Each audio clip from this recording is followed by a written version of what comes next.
इस चमत्कारी मंत्र को सुनकर छोड़ दें, दुश्मन कंगाल हो जाएगा। और होना भी चाहिए। मैं तो कहता हूँ कि इनके द्वारा अर्जित किए गए धन को गरीबों में बांट देनी चाहिए, क्योंकि चोरी, डकैती, लूट, हत्या जैसे जघन्य अपराध करके धन को अर्जित करने वालों के साथ मेरे और आपके न चाहते हुए भी ऐसा ही होता है। एक दिन उसे कंगाल होना तय है, और जब ऐसे लोगों पर कंगाली का बादल छाता है तो उसे कटोरा भी मिलना मुश्किल हो जाता है भक्तों, क्योंकि इनके प्रताड़ना के कारण कई लोगों का श्राप इनके ऊपर अचानक हमला करता है और उस समय इनकी पुकार सुनने वाला कोई नहीं होता। जो भी शत्रु प्रजाति के लोग होते हैं उनके अंदर ईर्ष्या, द्वेष, जलन जैसी भावनाएं कूट कूट कर भरी होती है, और ये तीनों लक्षण जिस व्यक्ति के अंदर मौजूद होता है, भूलकर भी उन्हें किसी हनुमान भक्त से पंगा नहीं लेनी चाहिए, क्योंकि हनुमान जी की साधना में लिप्त रहने वाले भक्त के बारे में जो भी दुष्ट व्यक्ति उल्टा पुल्टा सोचता है या किसी प्रकार की क्षति पहुंचाने की चेष्टा करता है, हनुमान जी उस दुष्ट व्यक्ति को अति शीघ्र सबक सिखा देते हैं।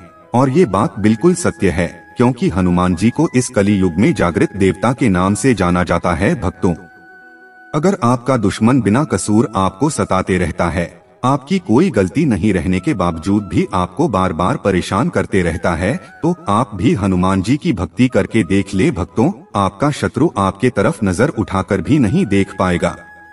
आगे मैं जिस मंत्र का उच्चारण करने वाला हूँ वो हनुमान जी का बहुत ही चमत्कारी मंत्र है। जो भी भक्त अपनी जिस मनोकामना की पूर्ति के लिए इस चमत्कारी मंत्र का जाप 108 बार करते हैं या मंत्र उच्चारण को सुनते हैं, हनुमान जी उस भक्त की मनोकामना अवश्य पूर्ण करते हैं भक्तों। लेकिन मनोकामना भी ऐसी होनी चाहिए कि उस मनोकामना को पूर्ण होने के बाद किसी भी प्राणी का अहित न हो। अगर आपकी मनोकामना शत्रु बाधा से मुक्ति पाने की है तो आपको शत्रु से छुटकारा अवश्य मिलेगी।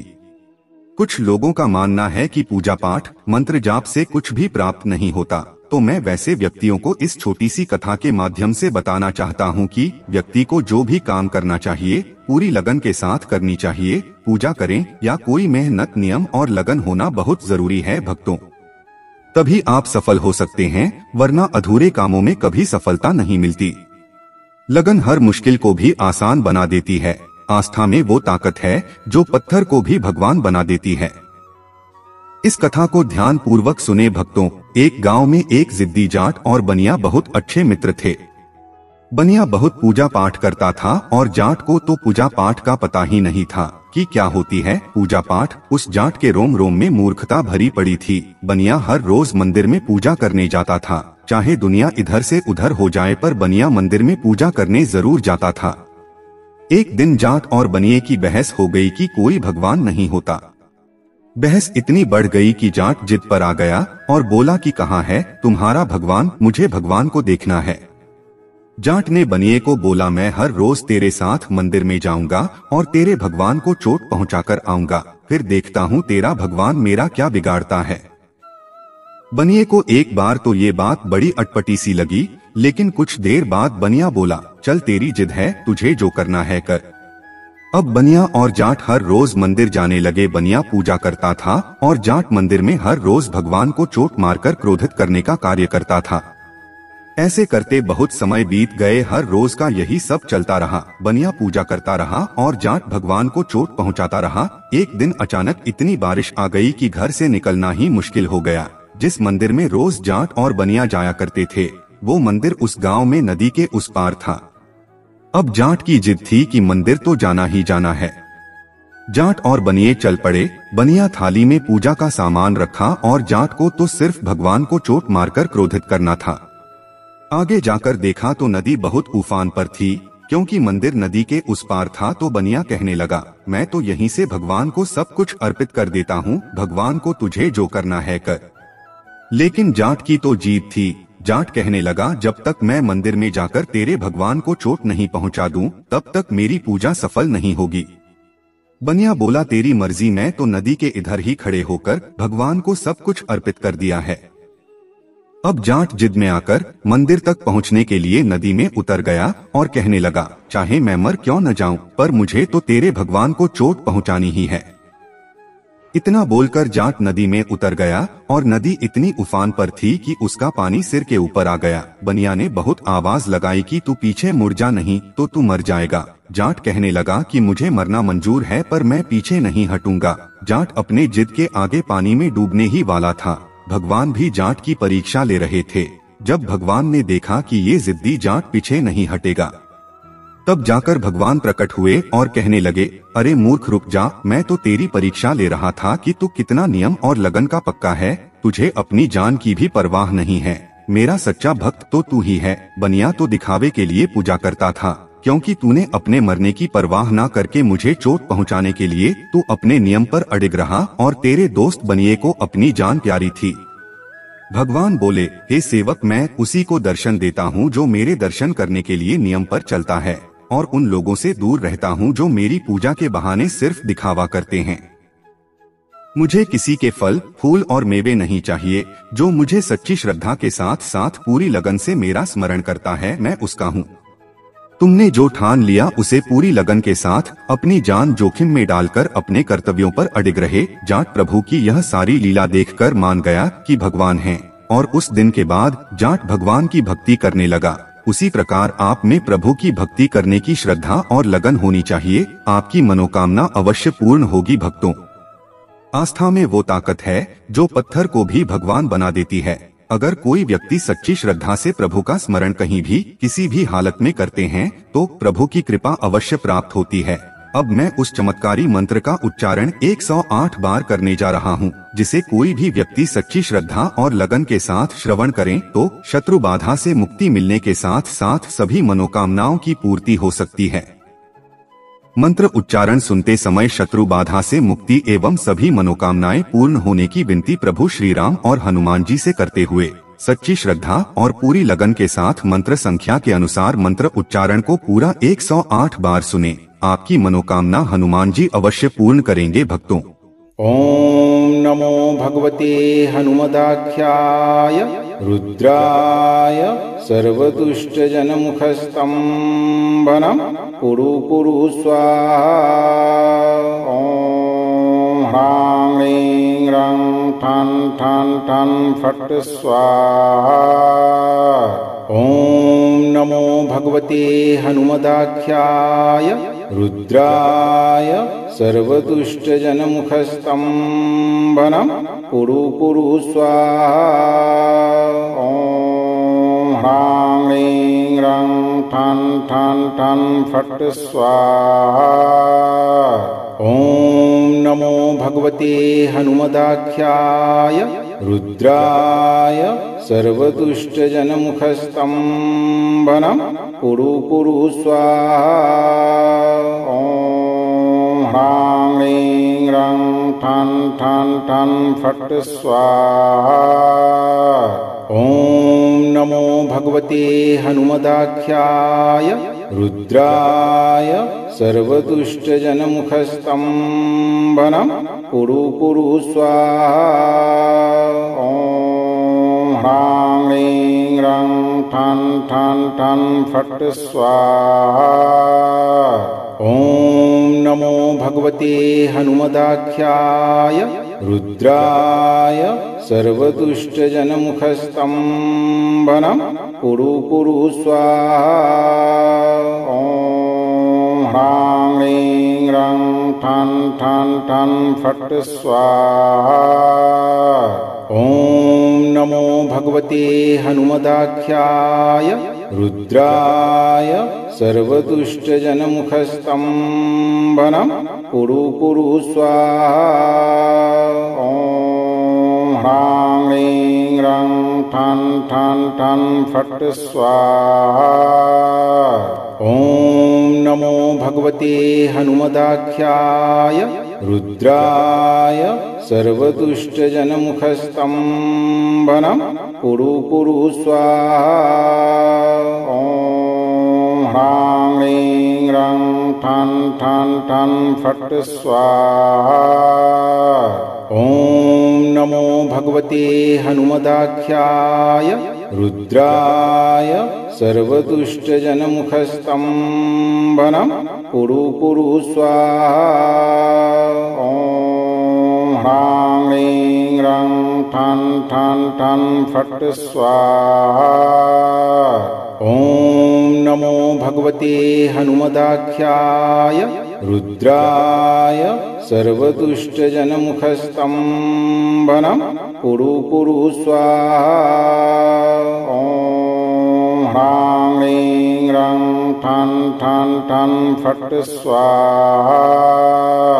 ॐ नमो भगवते हनुमदाख्याय रुद्राय सर्वदुष्टजनमुखस्तम्भनं कुरु कुरु स्वाहा। ॐ ह्रां ह्रीं रं ठन् ठन् ठन् फट् स्वाहा। ॐ नमो भगवते हनुमदाख्याय रुद्राय सर्वदुष्टजनमुखस्तम्भनं कुरु कुरु स्वाहा। ॐ ह्रां ह्रीं रं ठन् ठन् ठन् फट् स्वाहा।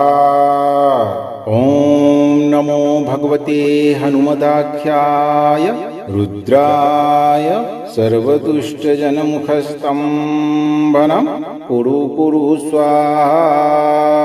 ॐ ह्रां ह्रीं रं ठन् ठन् ठन् फट् स्वाहा।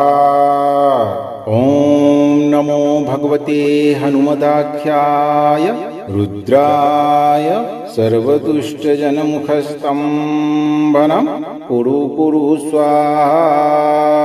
ॐ ह्रां ह्रीं रं ठन् ठन् ठन् फट् स्वाहा। ॐ नमो भगवते हनुमदाख्याय रुद्राय सर्वदुष्टजनमुखस्तम्भनं कुरु कुरु स्वाहा। ॐ ह्रां ह्रीं रं ठन् ठन् ठन् फट् स्वाहा। ॐ नमो भगवते हनुमदाख्याय रुद्राय सर्वदुष्टजनमुखस्तम्भनं कुरु कुरु स्वाहा। ॐ ह्रां ह्रीं रं ठन् ठन् ठन् फट् स्वाहा। ॐ नमो भगवते हनुमदाख्याय रुद्राय सर्वदुष्टजनमुखस्तम्भनं कुरु कुरु स्वाहा। ॐ ह्रां ह्रीं रं ठन् ठन् ठन् फट् स्वाहा। ॐ नमो भगवते हनुमदाख्याय रुद्राय सर्वदुष्टजनमुखस्तम्भनं कुरु कुरु स्वाहा। ॐ ह्रां ह्रीं रं ठन् ठन् ठन् फट् स्वाहा। ॐ नमो भगवते हनुमदाख्याय रुद्राय सर्वदुष्टजनमुखस्तम्भनं कुरु कुरु स्वाहा। ॐ ह्रां ह्रीं रं ठन् ठन् ठन् फट् स्वाहा। ॐ नमो भगवते हनुमदाख्याय रुद्राय सर्वदुष्टजनमुखस्तम्भनं कुरु कुरु स्वाहा। ॐ ह्रां ह्रीं रं ठन् ठन् ठन् फट् स्वाहा। ॐ नमो भगवते हनुमदाख्याय रुद्राय सर्वदुष्टजनमुखस्तम्भनं कुरु कुरु स्वाहा। ॐ ह्रां ह्रीं रं ठन् ठन् ठन् फट् स्वाहा।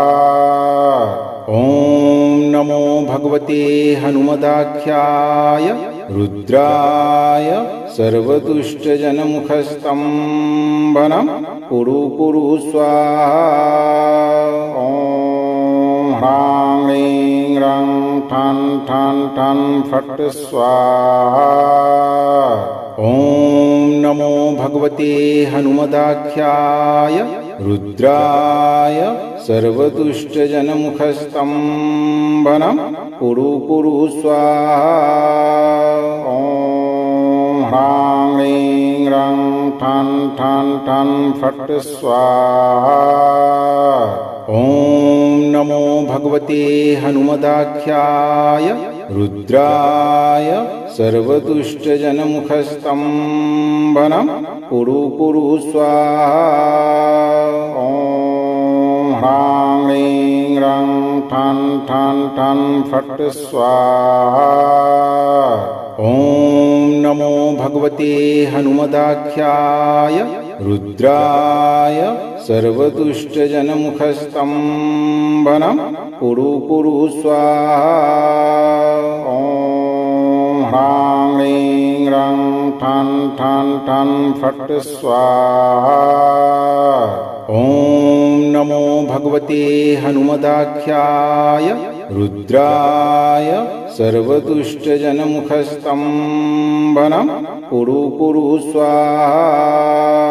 ॐ ह्रां ह्रीं रं ठन् ठन् ठन् फट् स्वाहा। ॐ नमो भगवते हनुमदाख्याय रुद्राय सर्वदुष्टजनमुखस्तम्भनं कुरु कुरु स्वाहा। ॐ ह्रां ह्रीं रं ठन् ठन् ठन् फट् स्वाहा। ॐ नमो भगवते हनुमदाख्याय रुद्राय सर्वदुष्टजनमुखस्तम्भनं कुरु कुरु स्वाहा। ॐ ह्रां ह्रीं रं ठन् ठन् ठन् फट् स्वाहा। ॐ नमो भगवते हनुमदाख्याय रुद्राय सर्वदुष्टजनमुखस्तम्भनं कुरु कुरु स्वाहा। ॐ ह्रां ह्रीं रं ठन् ठन् ठन् फट् स्वाहा।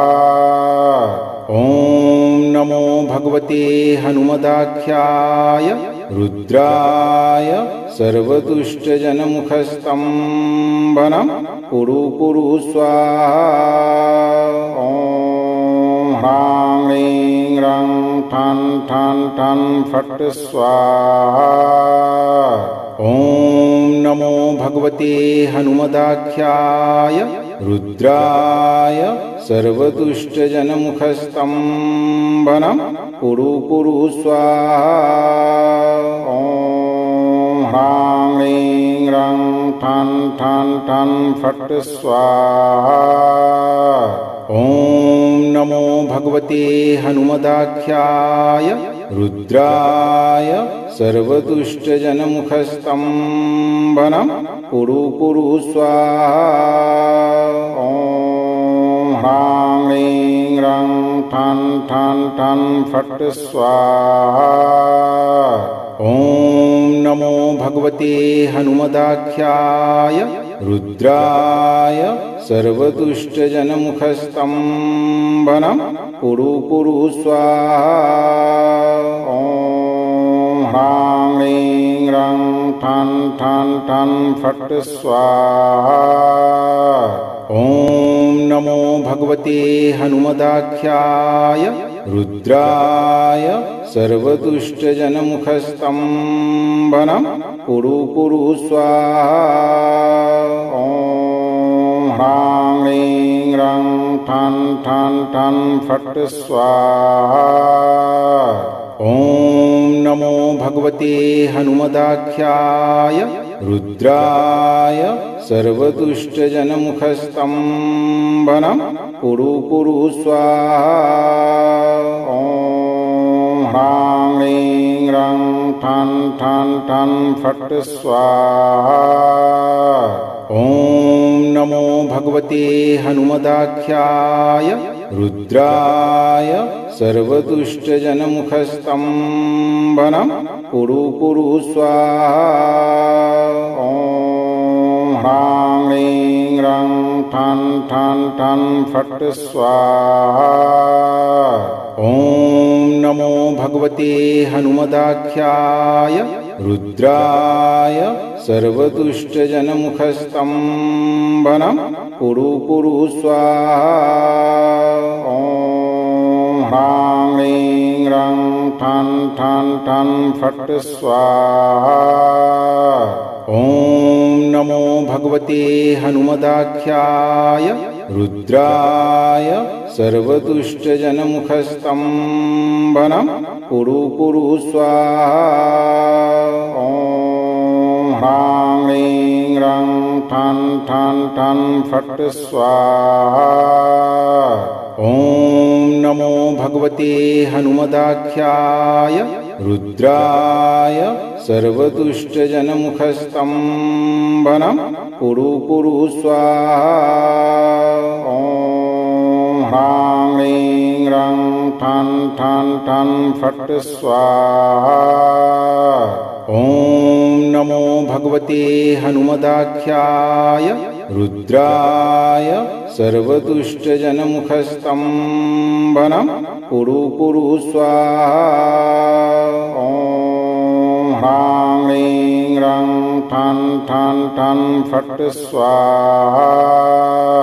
ओम नमो भगवते हनुमदाख्याय रुद्राय सर्वदुष्टजनमुखस्तम्भनं कुरु कुरु स्वाहा। ओम ह्रां ह्रीं रं ठन ठन फट स्वाहा। ओम नमो भगवते हनुमदाख्याय रुद्राय सर्वदुष्टजनमुखस्तम्भनं कुरु कुरु स्वाहा। ओम ह्रां ह्रीं रं ठन ठन फट स्वाहा।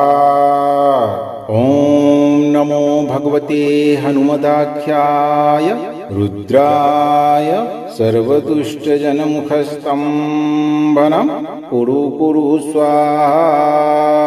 ओम ह्रां ह्रीं रं ठन ठन फट स्वाहा। ओम नमो भगवते हनुमदाख्याय रुद्राय सर्वदुष्टजनमुखस्तम्भनं कुरु कुरु स्वाहा। ओम ह्रां ह्रीं रं ठन ठन फट स्वाहा। ओम नमो भगवते हनुमदाख्याय रुद्राय सर्वदुष्टजनमुखस्तम्भनं कुरु कुरु स्वाहा। ओम ह्रां ह्रीं रं ठन ठन फट स्वाहा।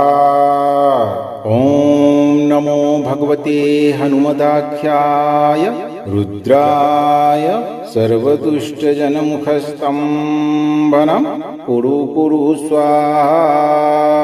ओम ह्रां ह्रीं रं ठन ठन फट स्वाहा।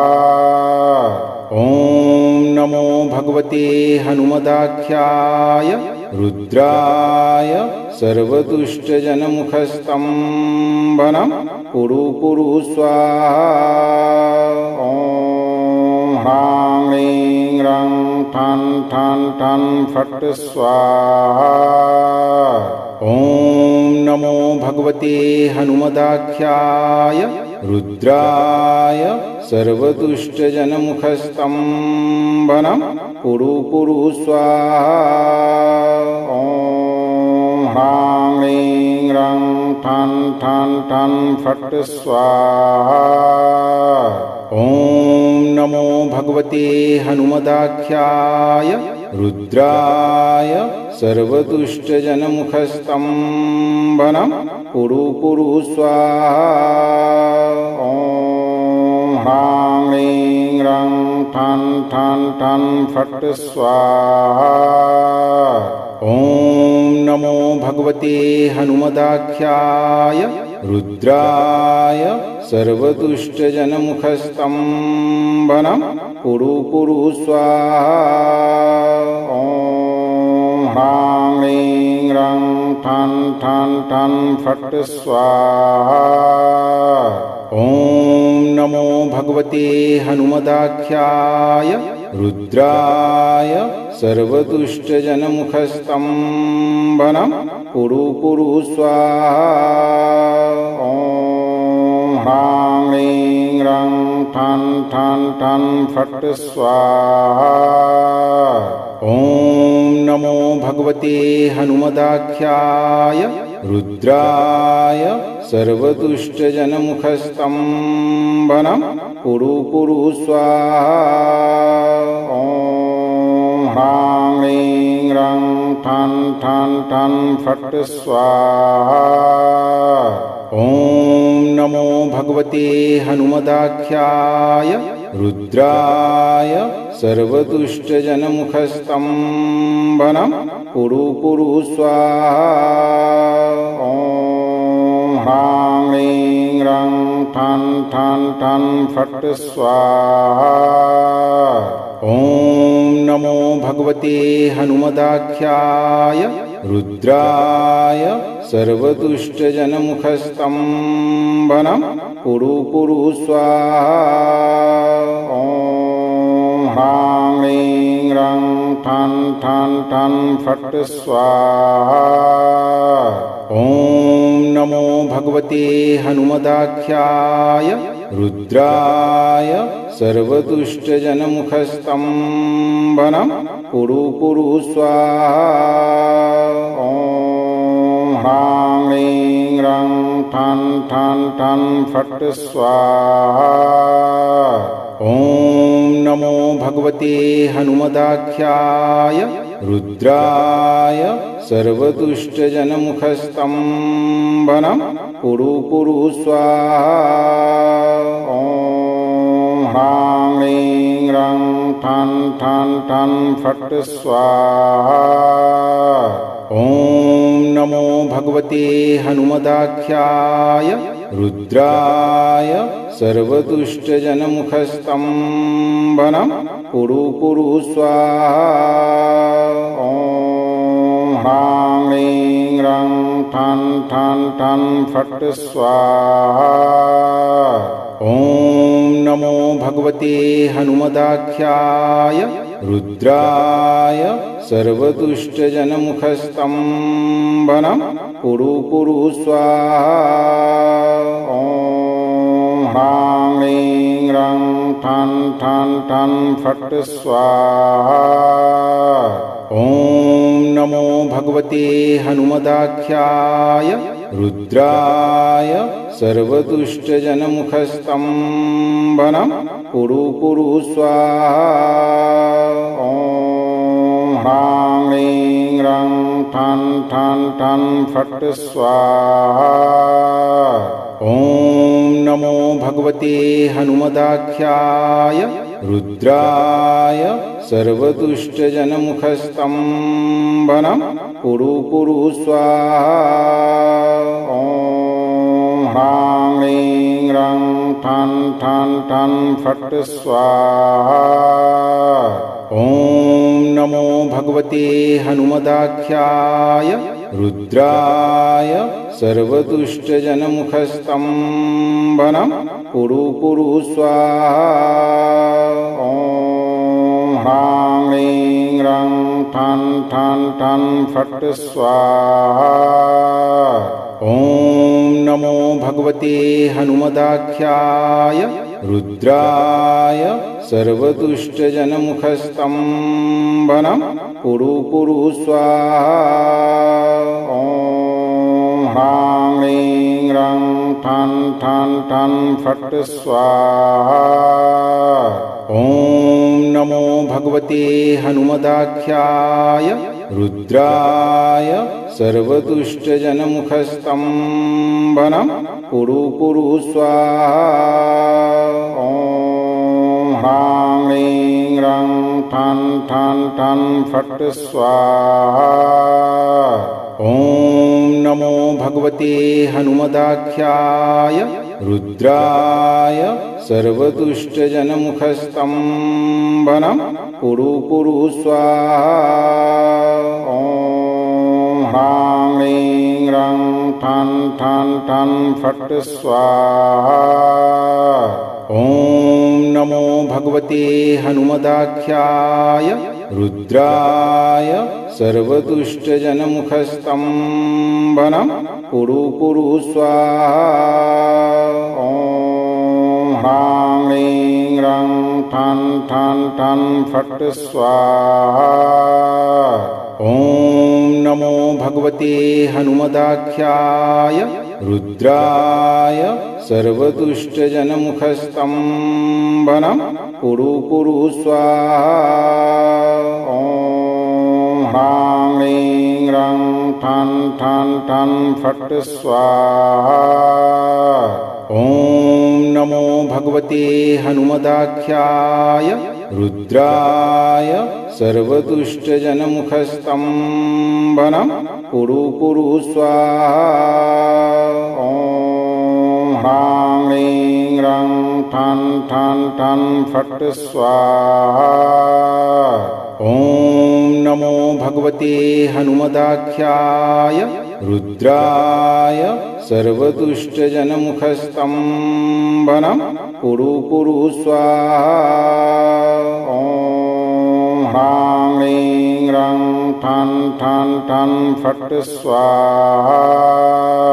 ॐ नमो भगवते हनुमदाख्याय रुद्राय सर्वदुष्टजनमुखस्तम्भनं कुरु कुरु स्वाहा। ॐ ह्रां ह्रीं रं ठं ठं ठं फट् स्वाहा।